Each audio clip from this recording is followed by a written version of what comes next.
BJP ഭരണത്തിലേക്ക് വരാനുള്ള സാധ്യതയില്ല.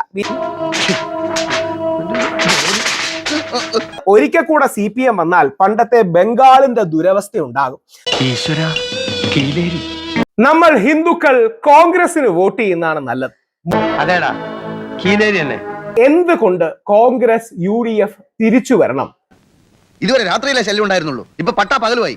ഏതെങ്കിലും ഒരു രാഷ്ട്രീയ പാർട്ടിയുടെ ഭാഗമല്ല ഞാൻ, എന്നാൽ എല്ലാ രാഷ്ട്രീയ പാർട്ടികളെയും പഠിക്കുന്ന വ്യക്തിയാണ്. അതേന്ന് പാലും തുമ്പും ഇല്ലാതെ കിടക്കുന്ന പല കേസുകളും തെളിയിക്കാൻ അവർക്ക് എന്റെ സേവനം ആവശ്യമാണത്ര. ഇതിൽ ചർക്കയായിരുന്നു ഉണ്ടായിരുന്നത്. അതിനുശേഷമാണ് അശോക ചക്രം വരികയും ഇത് ഇന്ത്യയുടെ കൊടിയായി മാറുകയും ചെയ്യുന്നത്. ആ ഓപ്പറേഷൻ എന്റെ ബുദ്ധിയിൽ നിന്നായിരുന്നു. BJPയെ തെരഞ്ഞെടുത്താൽ പലപ്പോഴും ഉണ്ടാകുന്ന പ്രശ്നം അവർ മുസ്ലിങ്ങളെ ദ്രോഹിക്കുക. ഇത്തരം ചീപ്പ് പബ്ലിസിറ്റിയിലൊന്നും എനിക്ക് താല്പര്യമില്ല. എന്റെ മറ്റേ കഥ അറിയാലോ. ഏത് കഥ? ഏറ്റവും കൂടുതൽ BJPക്കാർ പോലും പറയുന്ന 5 മുതൽ 10 സീറ്റുകൾ വരെ മാത്രമാണ്. അപ്പോ സമാധാനായി. ക്രിസ്ത്യൻ സമൂഹത്തിന് ദോഷകരമായ നോർത്ത് ഇന്ത്യയെ കൊണ്ടുവരും. കേരളത്തിൽ ക്രിസ്ത്യാനികളുടെ വോട്ട് വേണമെന്നുള്ളത് കൊണ്ട് നോക്ക്, ബുദ്ധിമുട്ടി തമാശ പറയല്ലേ. ആരുടെ പിണ്ടമയ്ക്കാണ് നിന്നെ പിന്നെ കെട്ടിയെടുത്തേ? SCR അടക്കമുള്ള കാര്യങ്ങളും അല്ലെങ്കിൽ കന്യാസ്ത്രീമാരെ ജയിലിൽ പിടിച്ചിരുന്ന കാര്യങ്ങൾ അടക്കമുള്ള കാര്യങ്ങൾ ചെയ്യും. അപ്പൊ സെന്റിമെന്റ്സ് വർക്കൗട്ട് ചെയ്യില്ലേ?